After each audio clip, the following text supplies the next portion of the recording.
mentioned before, I want to talk about it again, his Chazon HaTshuva. Today we live with the world of Bali Tshuva. It's all around Klal Yisrael. There's not a Mosad Torah in the world probably doesn't have Bali Tshuva, children Bali Tshuva. But was once something was not well known. The Ponevezher Rav, we're talking in the years, the late 40s, 50s, 60s. He died in 1965. He so embraced one Bali Tshuva that came to the yeshiva, and he was awed, absolutely awed by their efforts and their accomplishments. And there were known fighters of his Talmidim from Ponevezher Yeshiva that were fighting over against the secularization in the States. They would go to the different areas where secular areas and try to assure the youth to get involved in Torah that was under his auspices to a certain extent. But more so than activities was his vision and his emunah, right? We mentioned before that he said, Bal yidach u'men anidach, you have to believe that every yid will eventually do tshuva. Those are his words. We need, for the people of Shar Golan and Ein Charod, I forgot which one, but one of them had not let a Sefer Torah in. We're calling them to be Shomer Shemitah. We're going to make tefillin for them, right?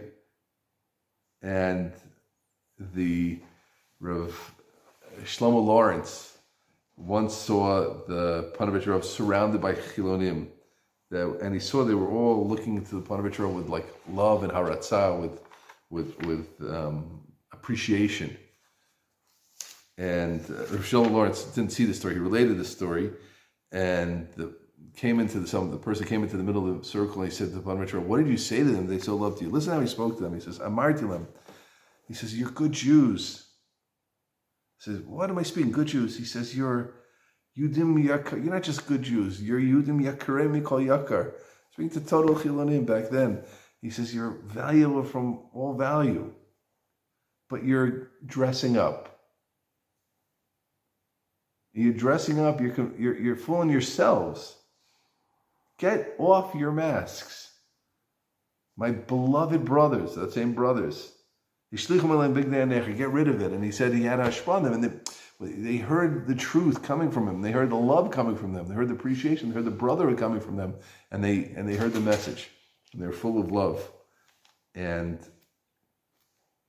he saw once in the Histadrut Ovdim building, to my understanding, like the Histadrut Ovdim was like the workers' society, but back then it was a very, very strong party, and it was ultimately secular usually. Obviously, there's nothing secular about working per se, but the workers' union in Israel was very, very strong, a very secular body. And they were building a building in Bnei Brak, right? Remember, Bnei Brak then is not what Bnei Brak is today, of course.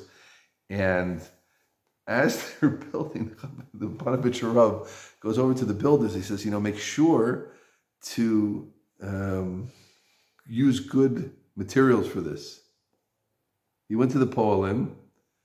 He says, put in enough mellet, put in enough metal, enough iron, enough steel, that the building should stand well. The Poalim asked him, Malarami Ponevezher and this $100 what did he say? He said, "I am sure that this building will become a yeshiva. So make it strong. Mishkan LaTorah, a place for Torah. So make sure it's built well."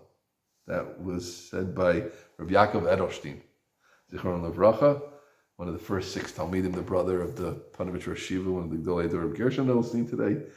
And this also happened. That very building that used to be the Histadrut building, representing really a lot of secularism, in the end it became a Beis Medrash, and there was also a Merkaz Pedagogy of Chinuch Atzmai, of religious education center.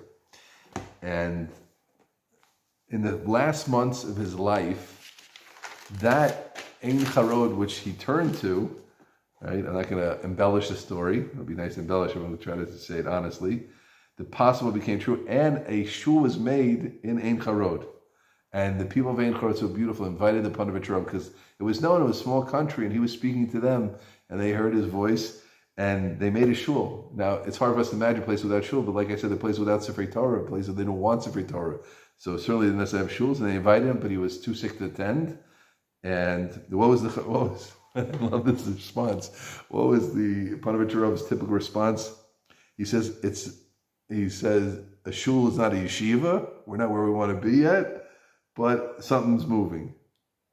And then years later, a group of teachers from there came to visit the Ponevezher, and Avram Kahanim, and the Rav already was no more. He said a day will come when the yeshiva will be there. And finally, in Tafshin Samach Zayin, that was about 14 years ago, a group by a young Baal Tshuva named Yiftach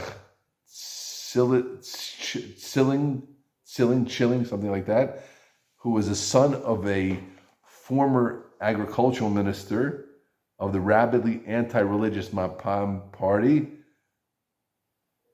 made a well-attended siyum on Maseches Brachos in Ein Charod. So everything that the Ponevezher Rav spoke about came true.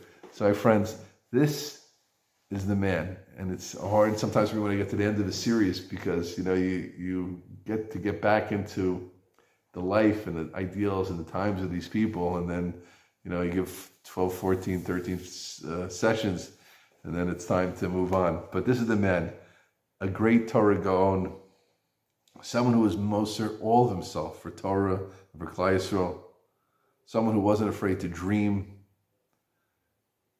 and to be called a dreamer, and someone who so many of his dreams have come true, and Bezrat Hashem will continue to be true.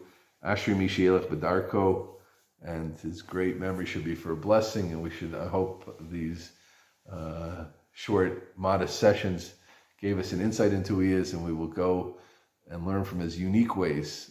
And Ponevezher Rav's message back then of building Torah and building and dreaming and wanting to be bigger are messages, and believing in tshuva and believing in all types of yidden are messages which are, and love for all types, and calling chilonim brothers and calling others brothers. Those are messages which are so necessary in our tzibur today, to believe in ourselves, believe we can be big.